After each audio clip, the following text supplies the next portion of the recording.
कहते हैं कि सांप का कांटा पानी भी नहीं मानता और अगर जहर कोबरा का हो तो पल दो पल की कहानी होती है।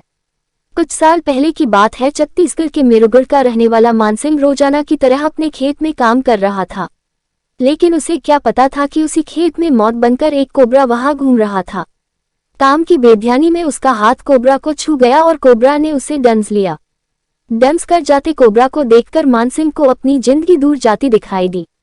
गांव वाले मानसिंह को लेकर किसी अस्पताल की ओर ना जाकर उसे पास की कैथा गांव में बने बिरतिया बाबा के मंदिर की ओर लेकर चल दिए। लेकिन आप लोग सोच रहे होंगे कि इस विज्ञान के युग में कैसे सर्पदंश वाले व्यक्ति को एक मंदिर में लाया गया। मंदिर में कैसे कोई मरता हुआ इंसान जहर से बच सकता है? कौन है ये बिरतिया बाबा? आइए इनकी पूरी कहानी आपको बताएं। माना जाता कि आज से 100 साल पहले कैथा गांव में एक किसान रहता था जिसका नाम बिरतिया था। एक रात बिरतिया के सपने में एक सांप आया और उसने बिरतिया से मदद की गुहार की।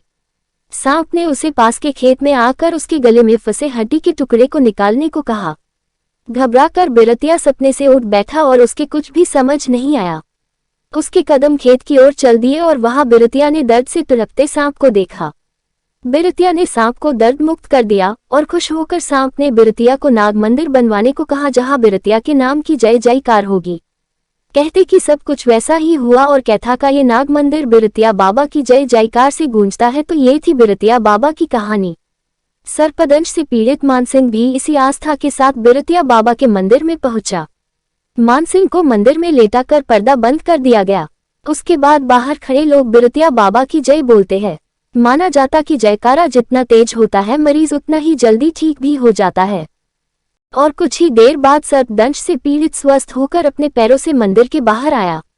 ये सब देखते ही गांव के सभी लोग बिरतिया बाबा की जयकार करने लगे। मित्रों, ये ना तो कोई कहानी है और ना ही कोई अंधविश्वास का पुलिंदा। अगर आप भी उस गांव में जाएंगे तो आपको पुजारी से यहाँ स्वस्थ होकर जाने वाले लोगों का चिट्ठा एक कॉपी में मिल जाएगा। दूर दूर से सांप बिच्छू के कांटे लोग यहाँ पर आते हैं और मंदिर की भाभूत खाने से वो स्वस्थ हो जाते हैं। यहाँ पर एक साल में 900 से भी ज्यादा ऐसे केस आते हैं, लेकिन एक भी इंसान की मौत यहाँ पर दर्ज नहीं है। न केवल इंसान बल्कि सांप बिच्छू के काटे जानवरों को भी यहाँ लाया जाता है। यहाँ तक कि इस गांव के स्थानीय डॉक्टर भी इस चमत्कार को देखकर हैरान हो जाते हैं। ये कोई देवीय चमत्कार है या मनोविज्ञान का सच?